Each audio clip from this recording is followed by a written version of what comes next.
ونعوذ بالله من شرور أنفسنا ومن سيئات أعمالنا من يهده الله فهو المهتدي ومن يضلل فلن تجد له وليا مرشدا وأشهد أن لا إله إلا الله وحده لا شريك له وأشهد أن محمدا عبده ورسوله أرسله بالهدى ودين الحق ليظهره على الدين كله ولو كره المشركون. اللهم صل على محمد وعلى آل محمد كما صليت على إبراهيم وعلى آل إبراهيم إنك حميد مجيد.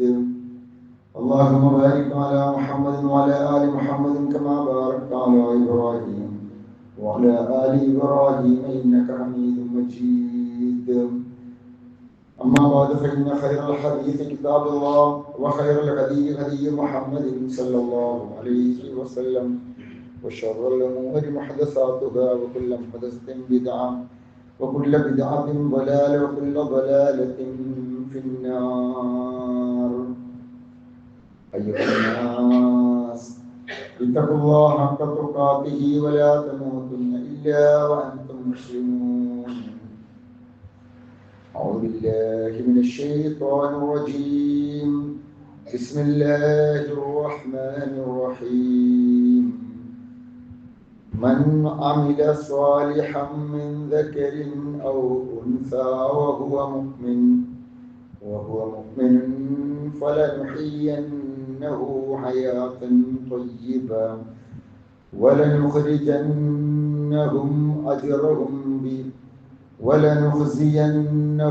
أجرهم بأحسن ما كانوا يعملون. വിശ്വാസികളെ സർവ്വലോകരക്ഷിതാവായ അല്ലാഹുവിന്റെ നിയമനിർദ്ദേശങ്ങൾ യഥാവിധി ജീവിതത്തിൽ പകർത്തുവാനും വിശ്വാസിയായി ജീവിച്ച് ഈമാനോടെ മരിക്കുവാനും പരിശ്രമിക്കണമേ എന്ന് എന്നെയും നിങ്ങളെയും ഓർമ്മപ്പെടുത്തുകയാണ്. കരുണാവാരിധിയായ നാഥൻ അവനെ ഭയപ്പെട്ട് ജീവിക്കുന്ന മുത്തഖീങ്ങളായ ദാസന്മാരുടെ കൂട്ടത്തിൽ നമ്മെ അവരെയും ഉൾപ്പെടുത്തി അനുഗ്രഹിക്കുമാറാവട്ടെ. റസൂലുള്ളാഹി സ്വല്ലല്ലാഹു അലൈഹി വസല്ലമയുടെ കാലത്ത് പ്രവാചകനും സ്വഹാബത്തും ഒരുമിച്ച് കൂടിയിരുന്ന പള്ളികൾ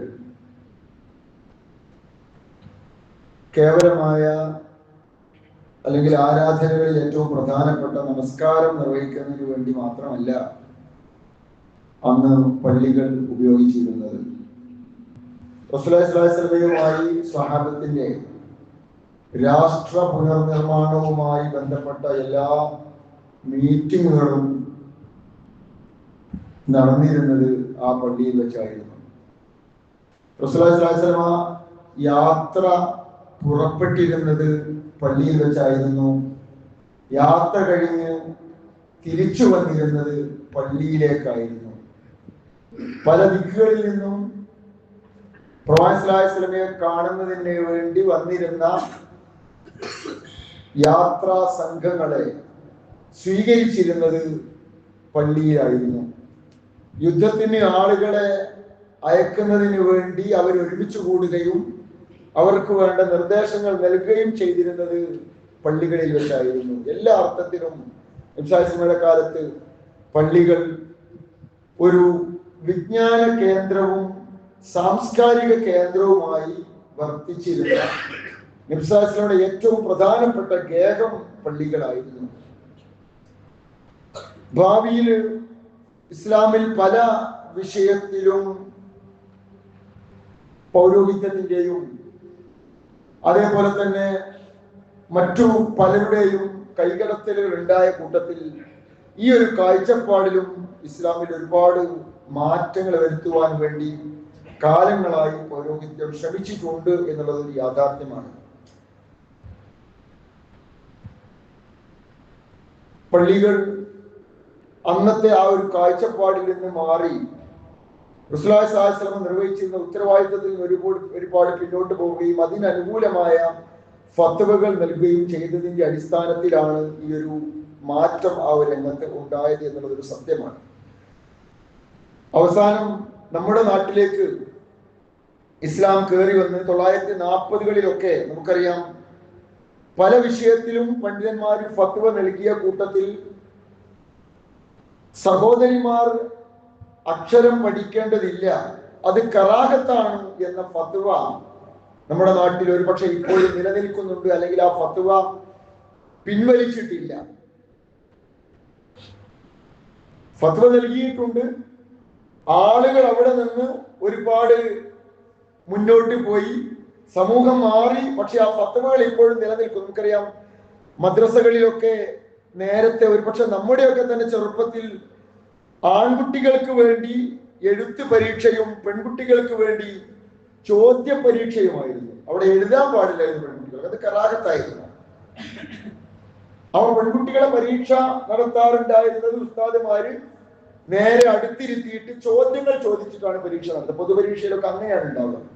അവർക്ക് എഴുതാൻ പാടില്ലായിരുന്നു. പക്ഷെ അന്ന് ഇസ്ലാഹി പ്രസ്ഥാനം നവോത്ഥാന പ്രവർത്തനങ്ങളിൽ, ദഅവാ പ്രവർത്തനങ്ങളിൽ അതിശക്തമായി ഇടപെടുകയും ആദർശത്തോടൊപ്പം അക്ഷരബോധം സമൂഹത്തിന് നൽകുകയും ചെയ്തപ്പോൾ സൊസൈറ്റിയിൽ ഉണ്ടായ മാറ്റം അത് ഇസ്ലാഹി പ്രസ്ഥാനത്തിന്റെ ആളുകൾക്ക് മാത്രമല്ല, പൊതുസമൂഹം മൊത്തം മാറുന്ന ഒരവസ്ഥയാണ് നമ്മൾ കണ്ടത്.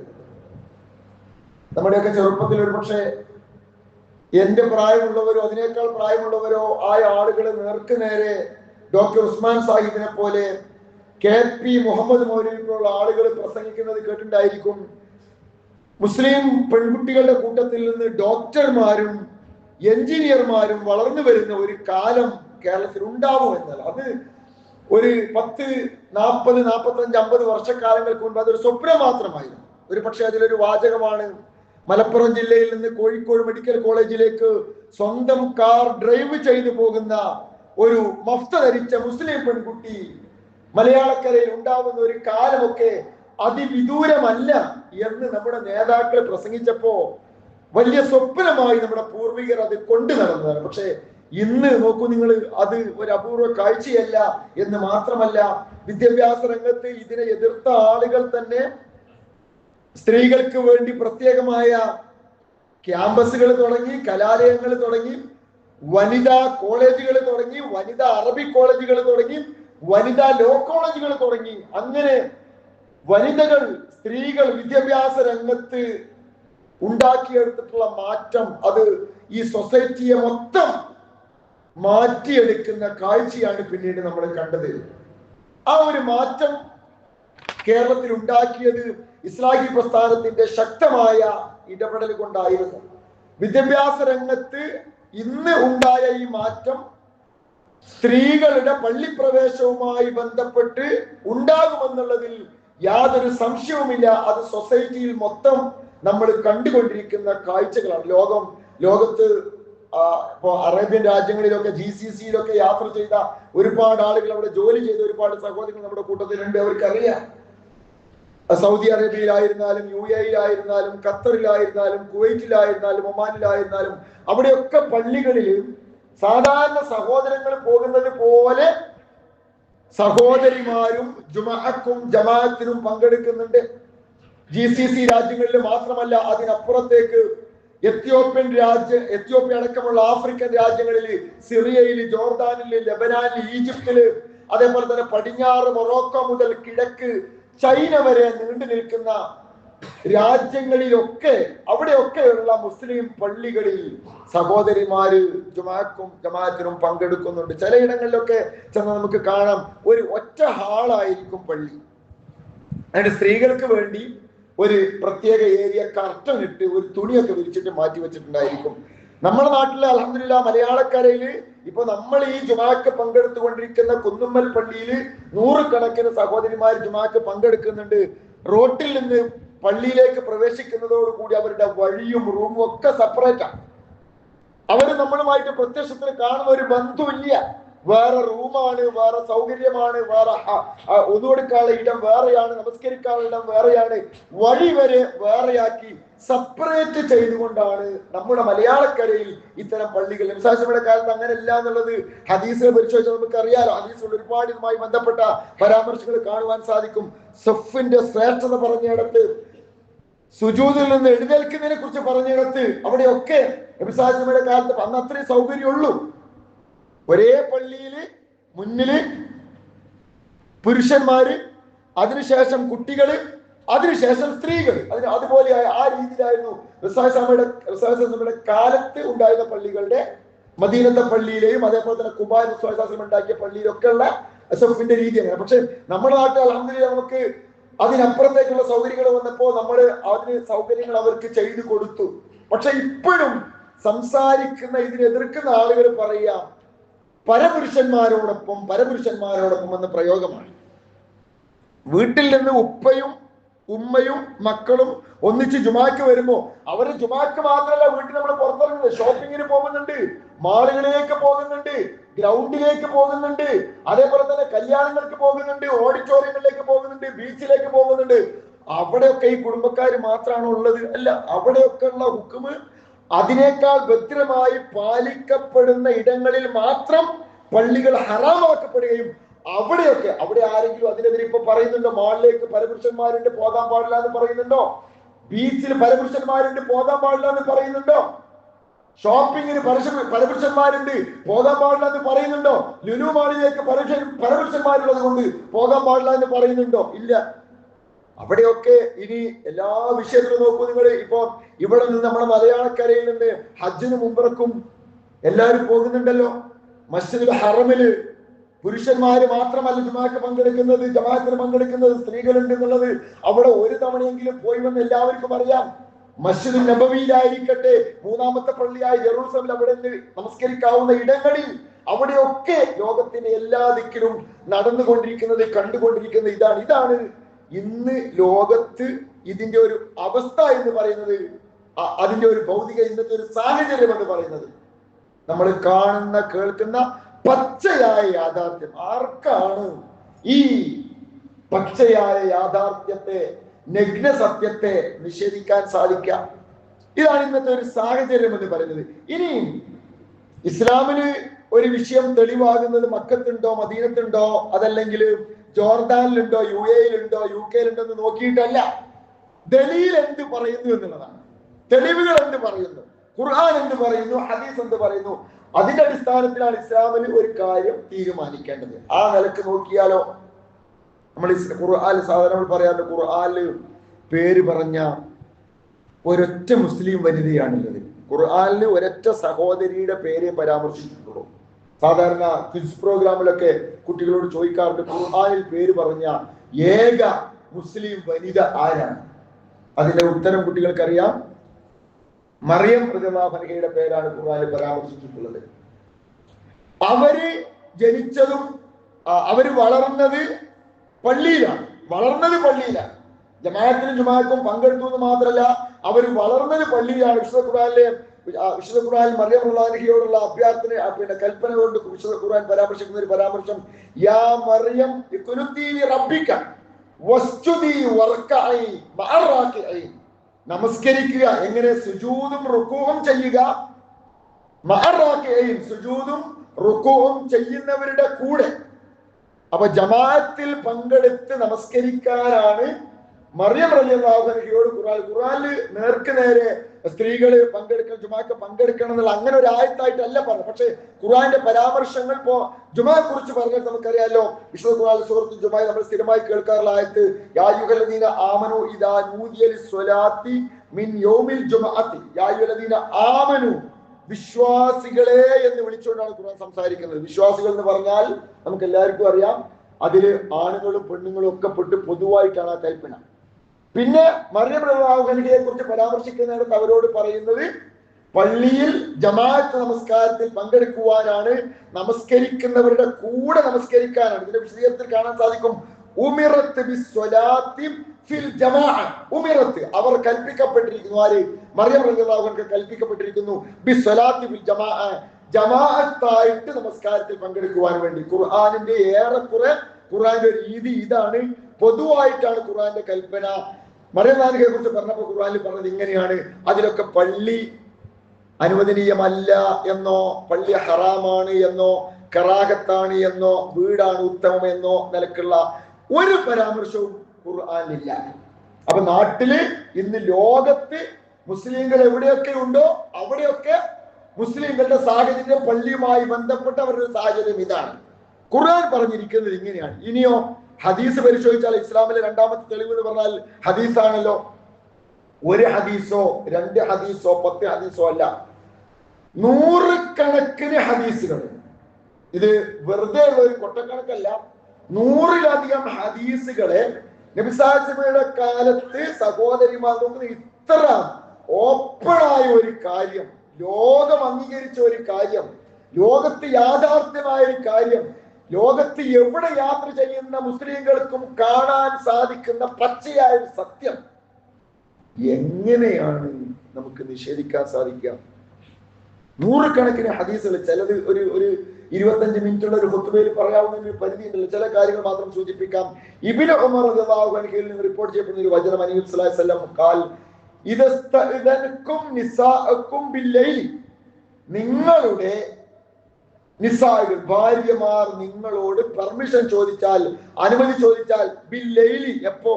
രാത്രി പെർമിഷൻ ചോദിച്ചാൽ, ഇലൽ മസ്ജിദി ഫഅ്ദനു ലഹുന്ന, രാത്രി പള്ളിയിലേക്ക് പോകാൻ നിങ്ങളുടെ ഭാര്യമാർ നിങ്ങളോട് അനുമതി ചോദിച്ചാൽ നിങ്ങൾ അവർക്ക് അനുമതി നൽകുക. ഫഅ്ദനു ലഹുന്ന, ഏത് രാത്രി എന്നാൽ മഗ്രിബ് അല്ലെങ്കിൽ ഇശാ അല്ലെങ്കിൽ സുബഹി. അതാണപ്പം രാത്രി മഗ്രിബിനാകുമ്പോ പോകുമ്പോ പകലാണെങ്കിലും തിരിച്ചു വരുമ്പോ രാത്രിയാവും. സുബഹി ആകുമ്പോ തിരിച്ചു വരുമ്പോ നേരം വെളുത്ത് തുടങ്ങിയാലും പോകുമ്പോ രാത്രിയാണ്. ഇശായിലാണ് രാവ് പോകുന്നു, രാവ് തിരിച്ചെന്നു. അങ്ങനെയുള്ള നമസ്കാരത്തിനടക്കം നിങ്ങളുടെ സഹോദരിമാർ നിങ്ങളോട് പെർമിഷൻ ചോദിച്ചാൽ നിങ്ങൾ അവർക്ക് നൽകണം എന്ന് നബി സല്ലല്ലാഹു അലൈഹി വസല്ലം പഠിപ്പിക്കുന്നു.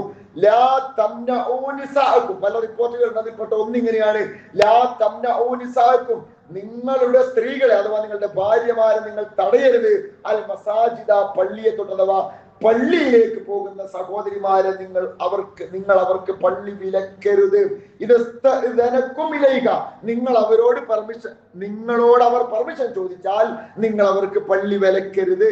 ഞങ്ങൾ പള്ളിയിലേക്ക് പോകട്ടെ, ജുമാക്ക് പോകട്ടെ, ജമാഅത്തിന് പോകട്ടെ എന്ന് ചോദിച്ചാൽ നിങ്ങൾ അവർക്ക് പള്ളി വിലക്കരുത്. ഇതാണ് ഹദീസുകളിൽ പ്രത്യക്ഷമായി കാണുന്ന യാഥാർത്ഥ്യം. ഒരുപാട് ഹദീസുകൾ, ബുഖാരി മുസ്ലിം ഉദ്ധരിക്കുന്ന മറ്റൊരു വചനം, അനസ് ബിൻ മാലിക് റളിയല്ലാഹു അൻഹു നബി സല്ലല്ലാഹു അലൈഹി വസല്ലം ഇന്നി ലഅദ്ഖുലു ഫി സ്വലാത്തി ഫഉരീദു ഇതാലതഹ, നബി സല്ലല്ലാഹു അലൈഹി വസല്ലം ജമാഅത്ത് നമസ്കാരത്തിന് ഇമാമത്ത് നിൽക്കാൻ വേണ്ടി പള്ളിയിലേക്ക് കയറിയിട്ട് നമസ്കാരം ആരംഭിക്കുന്നതിനെ കുറിച്ച് പറയാണ്, ഞാൻ നമസ്കാരത്തിലേക്ക് പ്രവേശിക്കുമ്പോ നമസ്കാരം നീട്ടാൻ വേണ്ടി ഞാൻ ആലോചിക്കും. ഇത്താലത്ത് പറഞ്ഞാൽ ഇപ്പോ ഇശാ നമസ്കാരം, സുബഹി നമസ്കാരം നീട്ടിയ നമസ്കരിക്കാൻ, ചില നമസ്കാരങ്ങള് കുറച്ച് ചുരുക്കിയിട്ട് നമസ്കരിക്കും.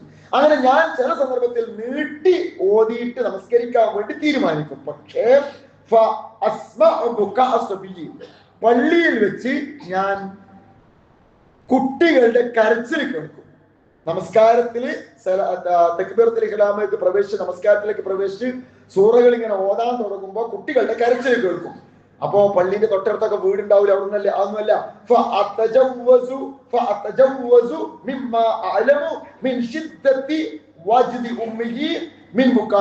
നമസ്കാരത്തിൽ പങ്കെടുക്കുന്ന ഉമ്മക്കുണ്ടാകുന്ന പ്രയാസം ആലോചിച്ചിട്ട് ഞാൻ നമസ്കാരം ചുരുക്കും. അപ്പൊ ഇശായിനൊക്കെ ഒരു പക്ഷേ സൂറത്തുൽ ബഖറയിൽ നിന്നൊരു ഭാഗം ഓതാൻ വേണ്ടി തീരുമാനിച്ച് നമസ്കാരം തുടങ്ങിയാൽ, നമസ്കാരം തുടങ്ങി കുറച്ച് കഴിയുമ്പോൾ കുട്ടികളുടെ കരച്ചിൽ കേൾക്കാണ്. കാരണം കൂടെ നമസ്കരിക്കുന്ന സഹോദരിമാരുടെ കൂടെയുള്ള കൊച്ചുമക്കൾ അവരെ താഴെ വെച്ചിട്ടോ കൈയെടുത്തിട്ടൊക്കെ നമസ്കരിക്കാം. ആ നമസ്കാരം തുടങ്ങുമ്പോൾ ആ ഉമ്മക്ക് പ്രയാസമുണ്ടാകുമല്ലോ എന്ന് ആലോചിച്ചിട്ട് ഞാൻ നമസ്കാരം എവിടെയാണോ ആയത്തെത്തിയത് അല്ലെങ്കിൽ ആ ആയത്തെത്തി അവിടെ അവസാനിപ്പിച്ചിട്ട് പെട്ടെന്ന് റക്അത്ത് അവസാനിപ്പിച്ചിട്ട് സലാം വീട്ടി നമസ്കാരം ചുരുക്കുമായിരുന്നു എന്ന് റസൂലുള്ളാഹി സ്വല്ലല്ലാഹു അലൈഹി വസല്ലം പഠിപ്പിക്കാം. ഇതെന്തിനെ കുറിച്ച് ആ സ്ത്രീകൾ നമ്മൾ ഇത് മനസ്സിലാക്കേണ്ടത്, നമുക്ക് ഇതിനെ കുറിച്ച് ഒരു സംശയം ഉണ്ടായിട്ടൊന്നുമില്ല. പക്ഷെ എന്നാലും നമ്മൾക്ക് നാട്ടിൽ ചില സംസാരങ്ങളും വസ്വാസമൊക്കെ ഉണ്ടാവും. ഈ വിഷയത്തിന്റെ ഒരു യാഥാർത്ഥ്യം നമ്മൾ തിരിച്ചറിയണം. ഒന്ന്, എന്താണ് ഇപ്പോ ലേഖനങ്ങൾ വരുമ്പോ സോഷ്യൽ മീഡിയ ചർച്ച ചെയ്യുമ്പോൾ ഇതിന്റെ സത്യാവസ്ഥ എന്താണെന്നുള്ളത് നമ്മൾ അറിയാം. ഇത് നമുക്കൊരു ആത്മവിശ്വാസവും നമുക്കൊരു സംതൃപ്തിയും നമ്മൾ ചെയ്യുന്ന കാര്യങ്ങൾ ഒരു ആവേശം കിട്ടും. ഒന്ന്. രണ്ടാമത്തെ ഒരു കാര്യം കൂടിയുണ്ട്. ഈ പള്ളിയിൽ ഇത്രയും ആണുങ്ങൾ ഇപ്പോ ഒരു 150, 200 ആണുങ്ങൾ ഇവിടെ ഒരുമിച്ച് കൂടിയിട്ടുണ്ട്. നമ്മളെ പള്ളിയിലൊക്കെ പെണ്ണുങ്ങളുണ്ട്. പെണ്ണുങ്ങൾക്ക് സൗകര്യം നമ്മളെ പള്ളിയിലുണ്ട്. നമ്മൾ സ്വന്തം ആലോചിച്ച് നോക്കുക. ഇതൊക്കെ പറയുമ്പോ നമ്മളെ പല പള്ളിയിലേക്കും പുരുഷന്മാരുടെ ഭാഗവും സ്ത്രീകളുടെ ഭാഗവും സന്ദർശിച്ചാൽ മനസ്സിലാകും എന്ത് പരിഗണനയാണ് നമ്മളിങ്ങനെ സോഷ്യലി ഇതിന്റെ നവോത്ഥാനത്തെ കുറിച്ചും അതേപോലെ തന്നെ റിനൈസൻസിനെ കുറിച്ചും അതേപോലെ സമത്വത്തെ കുറിച്ചൊക്കെ ഇങ്ങനെ സംസാരിക്കുന്നുണ്ടല്ലോ. എത്ര സഹോദരിമാര് നമ്മളെ വീട്ടിൽ നിന്ന് പള്ളിയിലേക്ക് വരുന്നുണ്ട്? നമ്മളോട് ചോദിക്കേണ്ട ഒരു ചോദ്യം. എന്താ നമ്മളെ പരിയിൽ പെണ്ണുങ്ങൾ കുറവാ? ഓർക്ക് പള്ളിയിൽ പോകണ്ടേ? ഓർക്ക് ഈ സംസാരങ്ങൾ കേൾക്കണ്ടേ? ഓർക്ക് മാറ്റം വേണ്ടേ? ഓർക്ക് ദീന് പഠിക്കണ്ടേ?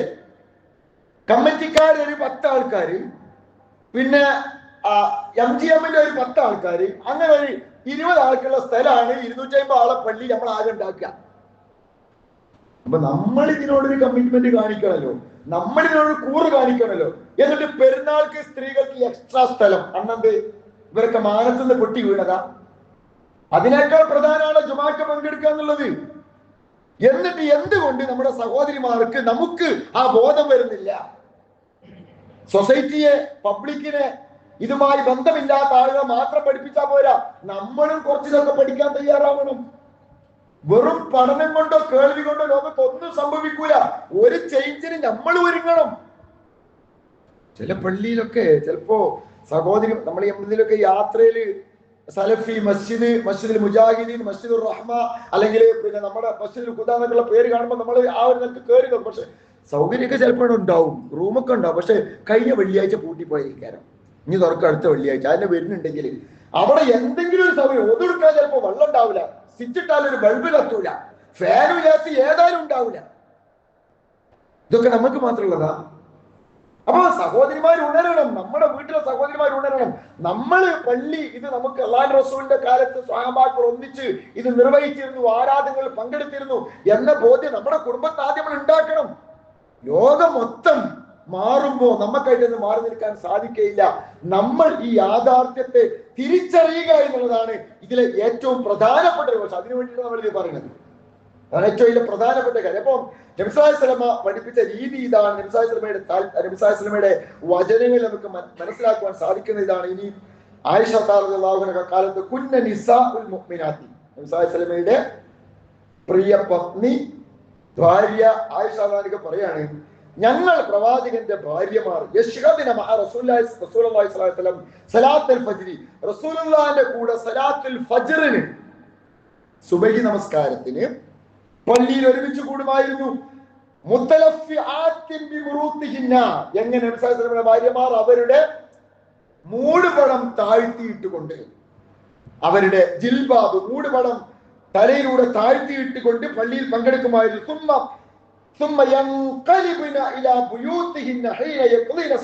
സുബഹി നമസ്കാരം കഴിഞ്ഞ് ഫജ്ർ സ്വല കഴിഞ്ഞിട്ട് തിരിച്ചു പോകുമായിരുന്നു. എങ്ങനെ?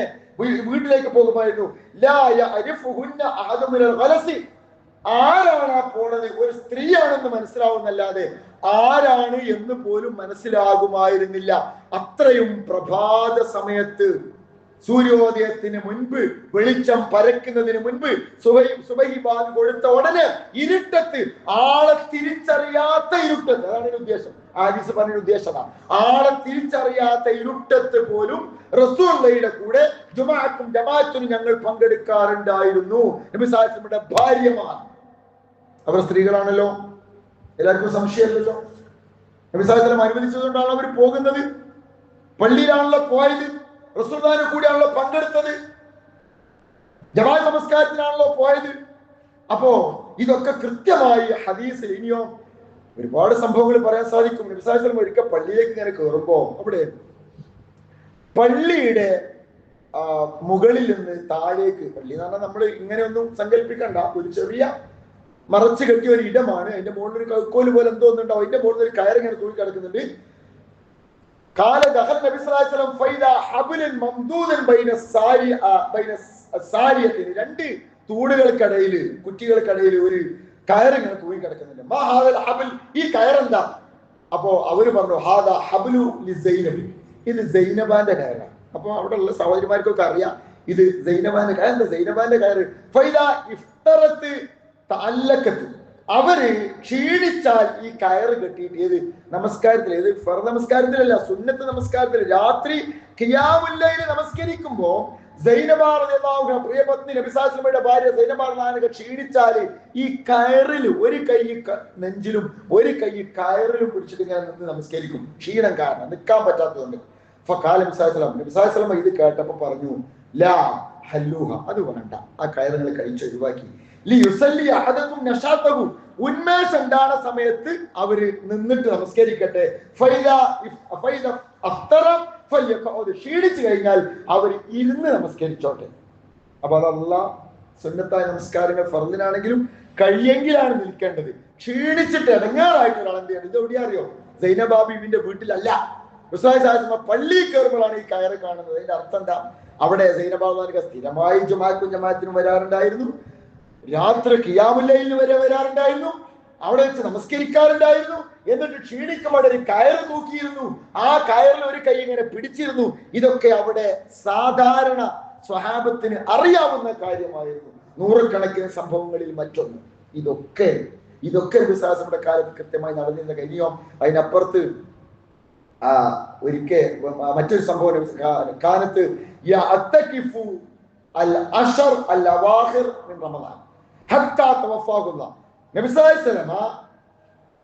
മരണം വരെ റമദാനിലെ അവസാനത്തെ 10 ദിവസങ്ങൾ ഇഅ്തികാഫിരിക്കാറുണ്ടായിരുന്നു. മരണം വരെ റമദാനിലെ അവസാനത്തെ 10 ദിവസങ്ങൾ ഇഅ്തികാഫിരിക്കാറുണ്ടായിരുന്നു. നബി സല്ലല്ലാഹു അലൈഹി വസല്ലമയുടെ കൂടെ ഭാര്യമാർ ഇരിക്കാറുണ്ടായിരുന്നത് മാത്രമല്ല, നബി സല്ലല്ലാഹു അലൈഹി വസല്ലം മരിച്ചതിന് ശേഷവും, നബി സല്ലല്ലാഹു അലൈഹി വസല്ലം മരിച്ചല്ലോ ഇനി ഞങ്ങൾ അങ്ങോട്ട് പോകണ്ടെന്ന് ഭാര്യമാർ തീരുമാനിച്ചല്ല, നബി സല്ലല്ലാഹു അലൈഹി വസല്ലമയുടെ മരണശേഷവും പ്രവാചകൻ സല്ലല്ലാഹു അലൈഹി വസല്ലമയുടെ ഭാര്യമാർ പള്ളിയിൽ ഇഅ്തികാഫിരിക്കാറുണ്ടായിരുന്നു. ഇഅ്തികാഫിരിക്കുന്ന സമയത്ത് ളുഹർ ബാങ്ക് കൊടുക്കൂലേ, ഇറങ്ങിപ്പോകും? അല്ല, അവിടെ നമസ്കരിക്കും, സഹാബത്തിന്റെ കൂടെ പള്ളിയിൽ ജമാഅത്തായി നമസ്കരിക്കും. അസർ ബാങ്ക് കൊടുക്കൂലേ, ഇറങ്ങിപ്പോകും? ഇല്ല, അവിടെ നമസ്കരിക്കും. മഗ്‌രിബും ഇശാഉം സുബഹിയും ബാങ്ക് കൊടുക്കൂലേ, കൊടുക്കും. ഇഅ്തികാഫിലാണ്, അവിടെ ഇരിക്കും, ജമാഅത്തായിട്ട് അവരുടെ കൂടെ നിന്ന് നമസ്കരിക്കും. ഇതായിരുന്നു നബി സല്ലല്ലാഹു അലൈഹി വസല്ലമയുടെ കാലത്ത് നബി സല്ലല്ലാഹു അലൈഹി വസല്ലമയുടെ ഭാര്യമാരുടെ രീതി. അവസാനത്തെ 10 ദിവസങ്ങൾ അവർ പള്ളിയിൽ പോയത് മാത്രമല്ല, ഇഅ്തികാഫിരുന്നു. ഇനിയോ സഫിനെ കുറിച്ച് പറഞ്ഞ നബി സല്ലല്ലാഹു അലൈഹി വസല്ലം പറഞ്ഞ ഒറ്റ കാര്യം കൂടി, ഖൈറു സുഫൂഫി റിജാലി. സഫ് ഞാൻ പറഞ്ഞു, പുരുഷന്മാരുടെ സഫ് മുന്നിലാണ്, അത് കഴിഞ്ഞാൽ കുട്ടികൾ, അത് കഴിഞ്ഞാൽ സ്ത്രീകൾ. അതാണ് നബി സല്ലല്ലാഹു അലൈഹി വസല്ലമയുടെ അന്നത്തെ രീതി. ഇന്ന് നമ്മൾ സെപ്പറേറ്റ്, അൽഹംദുലില്ലാഹ് നമുക്ക് നിയമത്ത് തന്നു, നമ്മൾ സെപ്പറേറ്റ് ആക്കി. നബി സല്ലല്ലാഹു അലൈഹി വസല്ലമയുടെ കാലത്ത് റസൂലുള്ളാഹി പറയാണ്, പുരുഷന്മാരുടെ ഏറ്റവും നല്ല സഫ് അവ്വലുഹ, ഒന്നാമത്തെ സഫ, പുരുഷന്മാർക്ക് ഏറ്റവും പ്രതിഫലം കുറഞ്ഞ, ഷർറ് എന്നാണ് അവിടെ അർത്ഥം, ഏറ്റവും കൂലി ഉള്ളത് മുന്നത്തെ സഫ്, ഏറ്റവും കൂലി കുറഞ്ഞത് പുറകത്തെ സഫ്. അപ്പൊ നമ്മൾ വരുമ്പോ തന്നെ നിൽക്കേണ്ട പുറകിൽ ചാരാ സൗകര്യത്തോട്ടല്ല. ക്ഷീണം, പ്രയാസം, പ്രായമൊക്കെ ഉള്ളവർക്ക് അങ്ങനെയൊക്കെ ചെയ്യാം, അതിനുവേണ്ടി നമ്മൾ സൗകര്യം ചെയ്താൽ വിരോധമല്ല. പക്ഷെ നമുക്ക് സ്ഥിരമായിട്ട് ചാരിയെ പറ്റൂ എന്നൊരു വാശി ഉണ്ടാവേണ്ടല്ല, മുന്നിൽ കിട്ടുമെങ്കിൽ അവിടെയാണ് നല്ലത്. അപ്പൊ അതാണ് ഏറ്റവും ഹൈറ്. ഇല്ലെങ്കിൽ അവസാനം കൂലി ഏറ്റവും കുറഞ്ഞ സ്ഥലം ഏറ്റവും പുറകിലാണ്. ആർക്ക്? പുരുഷന്മാർക്ക്. സ്ത്രീകളുടെ സഫിലോ സ്ത്രീകൾക്ക് ഏറ്റവും കൂലി കിട്ടുന്ന സഫ് മുന്നത്തതല്ല, ഏറ്റവും പുറകത്തെ. നമ്മൾ ഈ പള്ളിയുടെ സിസ്റ്റത്തിലല്ല കേട്ടോ. നബി സല്ലല്ലാഹു അലൈഹി വസല്ലമയുടെ കാലത്ത് പുരുഷന്മാര് മുന്നിലും അതിന്റെ പുറകിൽ കുട്ടികളും അതിന്റെ പുറകിൽ സ്ത്രീകളും നേർക്ക് നേരെ ഒന്നിച്ച് നമസ്കരിക്കുമ്പോൾ സിസ്റ്റാണ് ഈ പറയുന്നത്. അപ്പോ അവിടെ സ്ത്രീകൾ ഏറ്റവും പുറകിൽ നിൽക്കാൻ കാരണം പുരുഷന്മാരുടെ തൊട്ടടുത്ത് നിൽക്കുന്നതിൽ നിന്ന് മാറി നിൽക്കുക. അതുകൊണ്ട് റസൂലുള്ളാഹി സ്വല്ലല്ലാഹു അലൈഹി വസല്ലം പറയുന്നുണ്ട്, റുക്കൂയിൽ നിന്ന് പുരുഷന്മാര് റുക്കൂയിൽ നിന്ന് എഴുന്നേറ്റ് നേരെയായി കുറച്ച് വെയിറ്റ് ചെയ്തിട്ടേ ഞങ്ങൾ റുക്കൂന്ന് പൊങ്ങുള്ളൂ. അന്നത്തെ കാലത്തൊക്കെ ഒരു പ്രയാസം നമ്മൾ ആലോചിക്കണം. അവർക്ക് നമസ്കരിക്കാൻ ഡ്രസ്സ് പോലും മുഴുവല്ല. കുനിയുമ്പോ ചിലപ്പോ മുട്ടിന്റെ മുകളിലേക്ക് തുണി ഒരല്പം, മുട്ട് വരെ ഔറത്താണല്ലോ, അപ്പൊ നമസ്കാരത്തിൽ പോലും ചിലപ്പോ അങ്ങനെ ഉണ്ടായേക്കാം.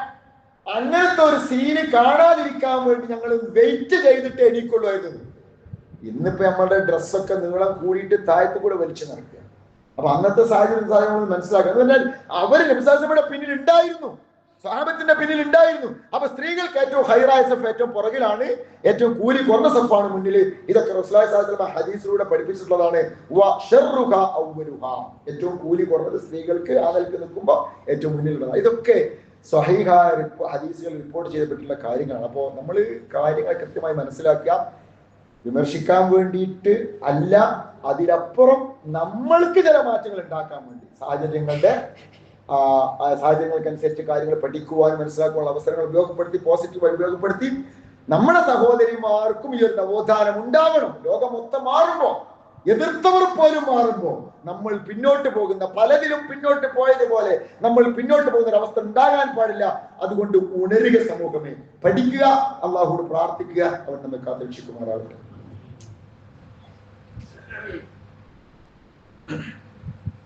അൽഹംദുലില്ലാഹി അൽഹംദുലില്ലാഹിൽ വാഹിദിൽ ഖഹാർ അൽ ഗഫാർ വസ്സലാത്തു വസ്സലാമു അലാ മൻ അർസലഹു അല്ലാഹു കാഫത്തൽ ലിന്നാസി തബ്ശീറൻ വൽ-ഇൻദാർ വഅലാ ആലിഹി വസഹ്ബിഹിൽ അബ്റാർ وعلى صحبه الأصفياء الأخيار ما دامت السماوات والأرض ما تركت ظلمات الأنوار ما وفق الله. ഒരിക്കൽ കൂടി അല്ലാഹുവിന്റെ നിയമനിർദ്ദേശങ്ങൾ ഹിജാബിന്റെ ആയത്ത് ഇറങ്ങിയതിന് ശേഷം ഇതൊക്കെ നിർത്തി. അതുവരെയാണ് ഈ സംഭവങ്ങളൊക്കെ എന്ന് ചിലർ പറയാറുണ്ട്. അന്നകുന്ന കുന്ന യഹ്ജുജ്ന വയതുഫ്ന വയഖ്റുജ്ന ഇലൽ മസ്ജിദി ഫി അഹദിൻ നബി സ്വല്ലല്ലാഹു അലൈഹി വസല്ലം വബഅദഹു. റസൂലുള്ളാഹിയുടെ കാലത്തും അതിനു ശേഷവും സഹോദരിമാർ ഹജ്ജിനും തവാഫിനും പള്ളിയിലേക്ക് നമസ്കാരത്തിനും ഒക്കെ പോയിരുന്നു. നബിയുടെ കാലത്തും പോയിരുന്നു, നബിയുടെ മരണശേഷവും പോയിരുന്നു. മരണശേഷം പിന്നെ എന്തായാലും ഒരു ഹിജാബിന്റെ ആയത്ത് ഇറങ്ങിയിട്ടില്ലല്ലോ. ഇസ്ലാമില് ആണ് പുണ്യം ചെയ്താലും പെണ്ണ് പുണ്യം ചെയ്താലും കൂലി കിട്ടും. സൂറത്ത് നഹ്ലിലെ 97-ാമത്തെ വചനം, മൻ അമില സ്വാലിഹൻ മിൻ ദക്കരിൻ ഔ ഉൻസ, ആണായാലും പെണ്ണായാലും. അതുകൊണ്ട് കർമ്മത്തിനുള്ള പ്രതിഫലം അല്ലാഹുവിലേക്ക് ലഭിക്കും. അത് ജമാഅത്തിനും ജുമാഅക്കും പങ്കെടുത്താൽ അതിന്റെ പ്രതിഫലം ദുനിയാവിൽ പരമാവധി സമ്പാദിച്ച് പരലോകത്തേക്ക് പോകുമ്പോൾ സമ്പാദ്യം കൊണ്ട്, നന്മയുടെ സമ്പാദ്യം കൊണ്ട് സമ്പന്നരായി മാറുന്നവരെ കൂട്ടത്തിൽ ഉൾപ്പെടുവാൻ വേണ്ടി നാം പ്രവർത്തിക്കുക, പ്രാർത്ഥിക്കുക. അള്ളാഹു നമുക്ക് ആദർശിക്കുമാറാവട്ടെ.